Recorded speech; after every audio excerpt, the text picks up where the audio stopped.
পর্দার আহকাম সিরিজের প্রথম এবং দ্বিতীয় পর্বে আমরা পর্দার মৌলিক বিষয়বস্তু এবং কোরআনের আলোকে পর্দার গুরুত্ব এবং তাৎপর্য সম্পর্কে জেনেছিলাম। আজকের এই পর্বে আমরা হাদিসের আলোকে পর্দার গুরুত্ব এবং তাৎপর্য সম্পর্কে আলোচনা করব।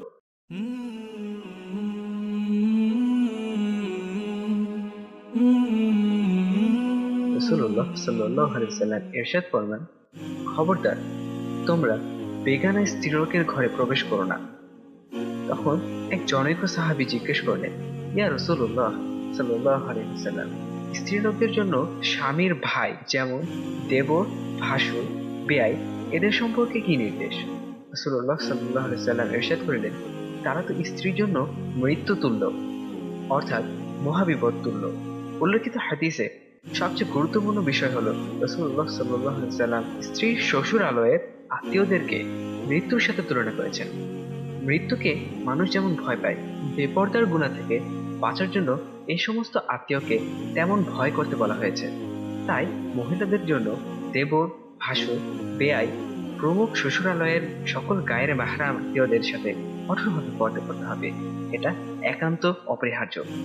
পর্দা তো সকল পরপুরুষের সাথেই করা অপরিহার্য, কিন্তু শ্বশুরালয়ের আত্মীয়দেরকে মৃত্যুর সাথে তুলনা করা হয়েছে এ কারণে এই সকল আত্মীয়কে আপন মনে করে গৃহের ভিতর প্রশ্রয় দেওয়া হয় এবং নিঃসংকোচে খোলামেলাভাবে দেখা সাক্ষাৎ ও হাসি তামাশা করা হয়, যার পরিণাম অত্যন্ত ভয়াবহ। বলাই বাহুল্য, একজন অপরিচিত পুরুষের পক্ষে কোনো বেগানা স্ত্রীলোকের উপর লোলুপ দৃষ্টি নিক্ষেপ করা ততটা সহজ হয় না যতটা সহজ হয় এ সকল আত্মীয়দের পক্ষে। তাই সকল স্ত্রীলোকের জন্য জরুরি সর্বপ্রকার পরপুরুষের সাথে পর্দা করার পাশাপাশি এ ধরনের গায়রে মাহরাম পুরুষ আত্মীয়দের থেকে নিজেদেরকে সম্পূর্ণরূপে আড়াল করে রাখা।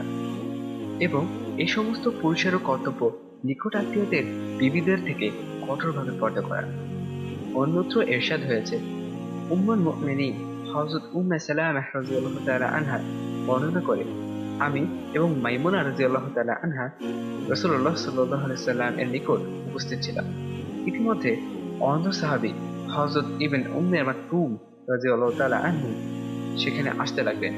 রাসূলুল্লাহ সাল্লাল্লাহু আলাইহি ওয়াসাল্লাম তখন আমাদেরকে বললেন, তোমরা তার থেকে পর্দা করো, আড়ালে চলে যাও।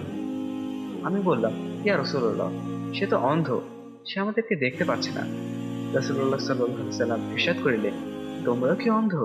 তোমরা কি তাকে দেখতে পাচ্ছ না? উক্ত হাদিস দ্বারা এটাই প্রমাণিত হয় যে পর্দা নারী পুরুষ উভয়ের জন্যই। কোনো পুরুষ যেমন কোনো পর নারীর প্রতি তাকাতে পারবে না, কোনো নারীও তেমনি কোনো পরপুরুষের দিকে তাকাতে পারবে না। এখানে সুদৃষ্টি এবং কুদৃষ্টি কোনো পার্থক্য নেই। কারণ বিশিষ্ট সাহাবী আব্দুল্লাহ ইবনে মাকতুম রাদিয়াল্লাহু তাআলা আনহু যেমন একজন পূর্ণবান এবং মহান বুজুর্গ সাহাবী, অপরদিকে হযরত উম্মে সালামাহ রাদিয়াল্লাহু তাআলা আনহা এবং মাইমুনা রাদিয়াল্লাহু তাআলা আনহা উভয়ই হলেন উম্মুল জননী এবং প্রিয়তম নবী সাল্লাল্লাহু আলাইহি ওয়াসাল্লাম এর জীবন সঙ্গিনী। সুতরাং এর ক্ষেত্রে কুদৃষ্টির কথা চিন্তাই করা যায় না, তারপরও পর্দা করতে আদেশ করা হয়েছে। কাজে সহজে অনুমেয় যে পর্দা কতটা গুরুত্বপূর্ণ বিষয় এবং আমাদের জন্য পালন করা কতটা জরুরি।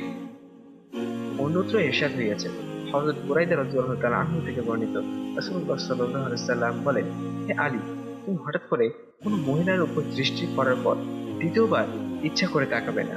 কারণ প্রথমবারের অনিচ্ছাকৃতভাবে তাকানো তোমার জন্য মাফ হলেও দ্বিতীয়বারের ইচ্ছাকৃত তাকানো মাফ নয়। এই সকল হাদিস থেকে বোঝা যায় রাসূলুল্লাহ সাল্লাল্লাহু আলাইহি ওয়াসাল্লাম পর্দার ব্যাপারে কতটা বেশি গুরুত্ব আরোপ করেছেন এবং তার উম্মত হিসেবে আমরা কতটাই বা গুরুত্বের সাথে সেটা পালন করার চেষ্টা করছি। পর্দার আহকাম সিরিজের প্রত্যেকটি ভিডিওতে আমরা আল্লাহ তাআলা এবং তার রাসূল সাল্লাল্লাহু আলাইহি ওয়াসাল্লাম এর বাণীকে আপনাদের সামনে উপস্থাপন করার চেষ্টা করেছি। সত্যের এই বাণীকে আঁকড়ে ধরে আমরা যেন পর্দা সম্পর্কে আরো একটু বেশি সচেতন হই। আল্লাহ সুবহানাহু ওয়া তাআলা আমাদের সকলকে তৌফিক দান করুন। আমিন। ওয়া আখির দাওয়ানা আলহামদুলিল্লাহি রাব্বিল আলামিন। بين الرجاء والخوف قلبي طائر